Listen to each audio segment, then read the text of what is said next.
Hello, I'm David Chaston with 90 at 9, brought to you by interest.co.nz. This week, get everything you need to know in 90 seconds at 9 o'clock, when news all eyes will be on the RBNZ today. But first on Wall Street, equity markets are up 0.2% today, which is about half the rise overnight in Europe. In Shanghai yesterday, their equity market rose a similar 0.2%. In China, their ratio of outstanding liabilities to gross domestic product, called the macro leverage ratio, rose to over 251% at the end of September 2019, according to a leading government think tank. They may talk about deleveraging there, but they are doing the opposite.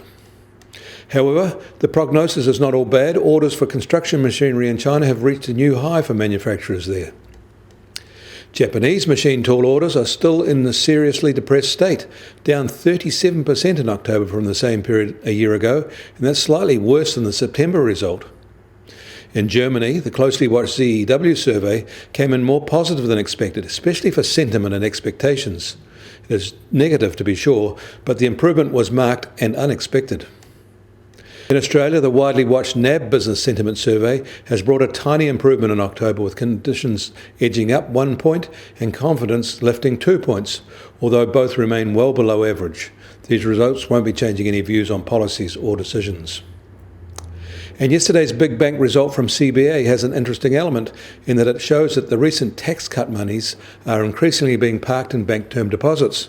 For CBA, they're up more than 10%, despite them paying virtually nothing in interest. The Aussie tax cut was designed to increase consumption, and that is just not happening. Perhaps helicopter money doesn't work as effective stimulus as has been assumed. All eyes today will be on the RBNZ at 2 o'clock when they present their monetary policy statement and OCR review. In a sudden turn, most analysts are now expecting a 25 basis point cut after yesterday's downbeat survey of expectations. The US Treasury 10-year yield is low at 1.92%, and that's a 3 basis point slip. Gold's down another $2 to $1,453 an ounce. US oil prices are little changed, it's $57 a barrel. The Brent benchmark is just over $62 a barrel. And the Kiwi dollar will start today at 63.3 US cents, and marginally softer after the rising expectation of an OCR cut today.